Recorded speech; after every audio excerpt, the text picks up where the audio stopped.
Let's talk about hyalinizing trabecular tumor. So this is a tumor that's benign but has features that can be concerning for papillary thyroid carcinoma.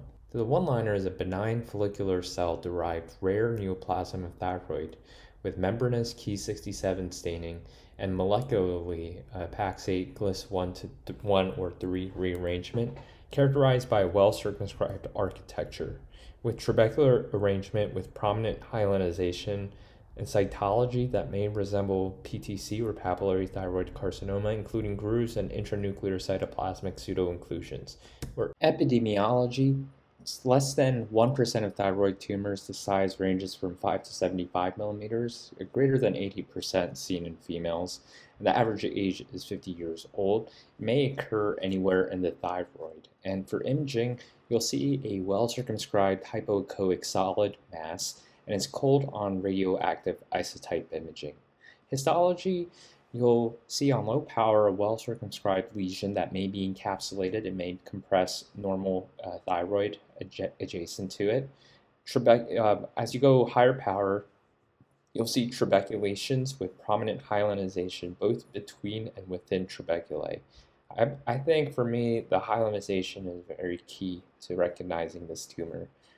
Cells can be somewhat spindled with enlarged nuclei, with nuclear grooves and or inkies. It can be epithelioid, meaning it has abundant cytoplasm. Mitoses are rare, and stromal and intratrabecular calcifications can be present. Thank you to Virtual Pathology at the University of Leeds. So we could have a circumscribed mass compressing the normal thyroid and the colloid that you can see here. There's no infiltration, and you can see as we go closer some nests and trabeculae of cells with prominent hyalinization here, especially prominent hyalinization in between the nests and trabeculae. The cytology, there's abundant cytoplasm, there's a low NC ratio, there's indistinct nucleoli, and no significant mitoses. There's a little bit of a spindled nature, epithelioid to spindled cytology, as mentioned.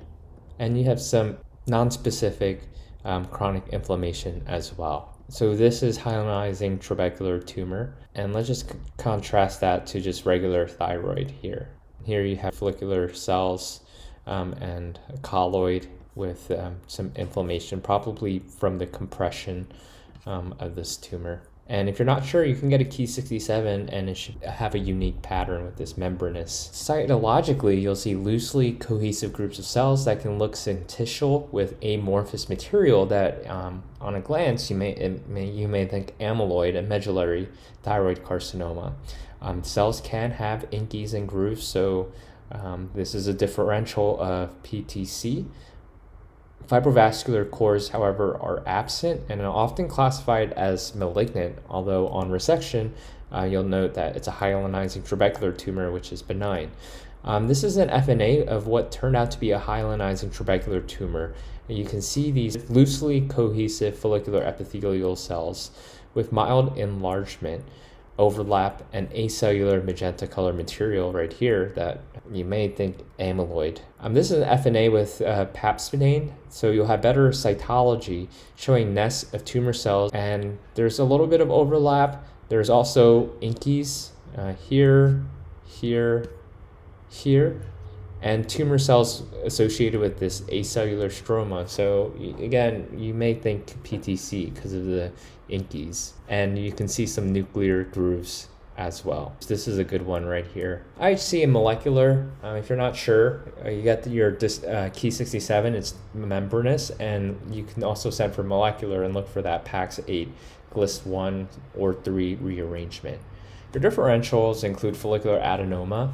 This shouldn't have as much hyalinization. The Glis fusion is absent. No membranous Ki67 pattern. Medullary thyroid carcinoma, you can get a Congo red. Should be positive, and it's a neuroendocrine tumor, so it should have salt and pepper nuclei. Papillary thyroid carcinoma, it can have, especially those with follicular growth or trabecular growth pattern. You shouldn't have as much hyalinization as we see in hyalinizing trabecular tumor. The Gliss fusion is absent, no membranous Ki67, and you'll have a papillary architecture with those fibrovascular cores. Periganglioma, you'll have absent thyroid follicular cell markers like PAX8, TTF1, and should have minimal hyalinization. Here are my sources, and we'll see you on the next episode.